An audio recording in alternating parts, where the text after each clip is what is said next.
हेमंत है तो हिम्मत है। क्या यह जज्बा अब असम में आदिवासियों को लबरेज कर रहा है? क्या बरसों से अनीति या शोषण के शिकार इस वंचित लोगों ने हेमंत सोरेन को अपना नेता मान लिया है? तस्वीरें ऐसा ही कुछ बताती हैं, बयान करती हैं। ये तस्वीर असम के दुलियाजान विधानसभा की है। जेएमएम के पीटर मिंज यहाँ से किस्मत आजमा रहे हैं। हेमंत का उड़न खटोला थमने का नाम नहीं ले रहा।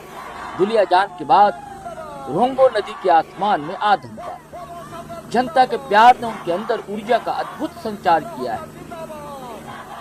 या अपने नेता को देखकर असम के आदिवासी भी आत्मविश्वास से लबालब हो रहे हैं। कुछ भी कहिए, मुझे कह लेने दीजिए कि असम की फिजा बदल रही है। ये सच है। बिहार कुछ और है असम की। हेमंत एक उम्मीद बनकर उभर रहे हैं। यही सबब है कि भाजपा ने अपने दिग्गज नेताओं को जमीन पर चलने को मजबूर कर दिया है। बेचैनी है, बौखलाहट है उस खेमे। हेमंत निशाना भी तो भाजपा की डबल इंजन सरकार पर ही लगा रहे। एक जिद है कि टी ट्राइब्स कहे जाने वाले झारखंडी आदिवासियों को उनका हक अधिकार दिला कर रहेंगे। अब देखिए किस तरह रोंगो नदी में उनका स्वागत, अभिनंदन और किस सहजता और प्यार स्नेह से वो मिलते हैं लोगों से, दोस्तों। और उनका स्वागत भी अद्भुत है। क्या नजारा है, क्या स्वागत है। मैंने कहा ना कि जनता ने भी लगता ठान लिया है और आदिवासियों ने अपना नेता चुन लिया है, मान लिया है। ये सच है कि हेमंत सोरेन राष्ट्रीय स्तर पर आज आदिवासियों के बड़े नेता बनकर उभर रहे हैं। जनता के बीच उनका जाना और जनता का जिस अंदाज से मिलना, जिस सहजता से उनका अभिनंदन स्वागत करना, ये सारी चीजें दोस्तों यही कुछ बयान करती हैं। ये खुशी, ये हर्ष अकारण नहीं है, जिसके पीछे एक लंबी विरासत है आदिवासियों की। मैं चाहता हूं कि उस सभा में जब पहुंचे और कहा क्या, ये सब सुनिए आप।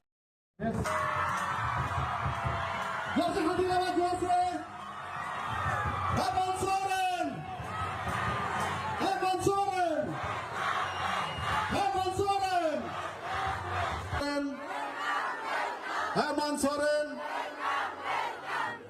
कैसा होगा, हमारा नेता कैसा होगा।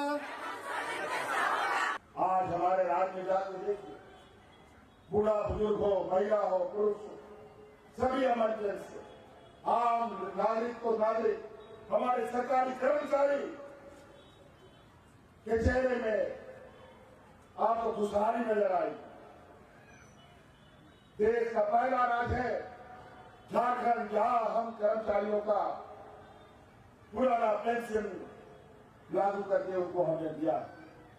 लेकिन केंद्र सरकार ने पूरा भारतवर्ष का जितना भी कर्मचारी है सभी का न्यू पेंशन स्कीम के तहत उनका जो पेंशन का पैसा होता है वो शेयर बाजार में लगाता है।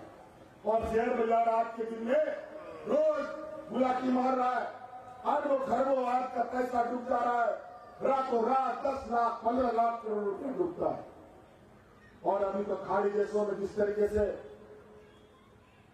बवाल मचा हुआ है, ऐसे में तो शेयर मार्केट का जो हालत है जिसका कोई हिसाब नहीं। ऐसे स्थिति में न्यू पेंशन वाले लोगों को रिटायरमेंट के बाद 10% पेंशन मिलेगा कि नहीं मिलेगा इसका कोई गारंटी नहीं।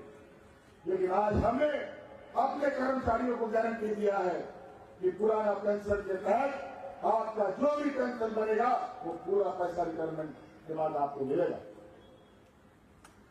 ये पहला राज्य यहां पर आपका राजनीतिक दुरुपयोग हुआ। अलग अलग तरीके से आप लोग को बांट बांट करके रखा गया। यहां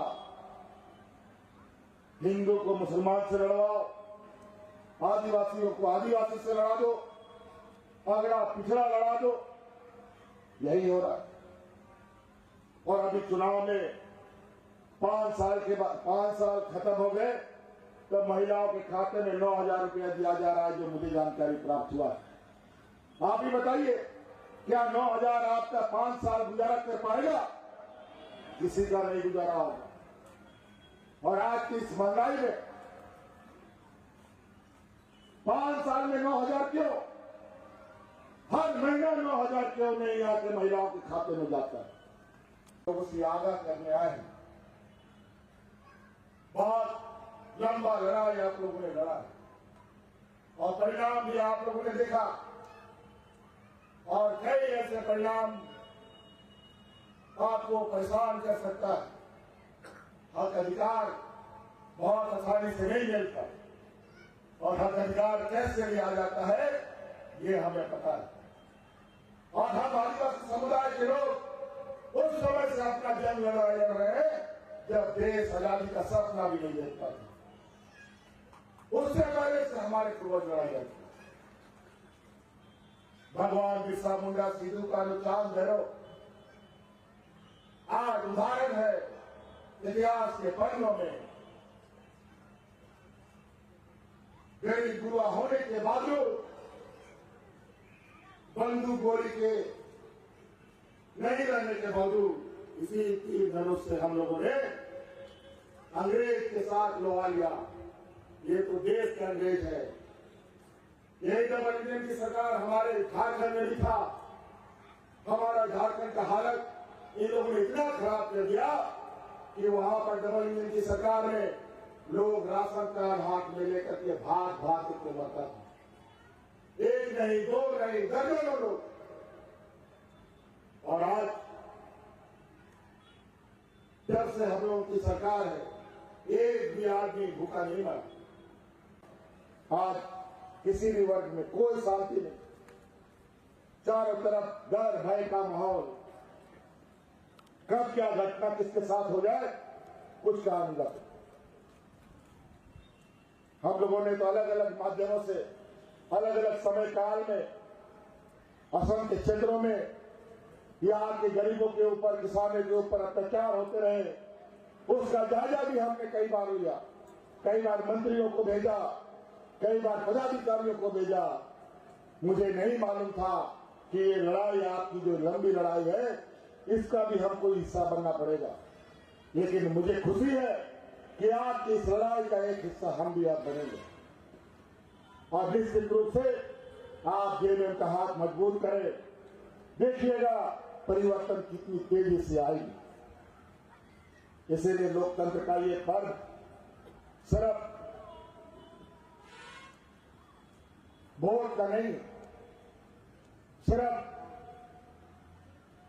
मन सजाने का नहीं, ये सवाल, ये समय अपना भविष्य को चुनने का, आने वाला पीढ़ी के बारे में, हमारा पीढ़ी कैसे बेहतर जीवन जिए उसके बारे में सोचने का। नहीं तो आज ये भारतीय जनता पार्टी का लोग, हमारे ही बीच का कुछ, हमारे ही जात पारिस लोग, हमारे जैसा बोलने वाला लोग, हो मुंडा, संताली, खड़िया बोलने वाला लोग, कुछ लोग यही भाजपा का एजेंट बन गया है।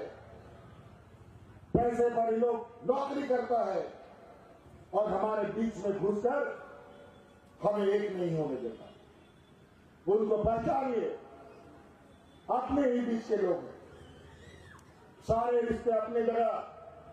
अगर गलती हो गई 5 साल आपका आंसू पोंछने के लिए कोई नहीं आएगा।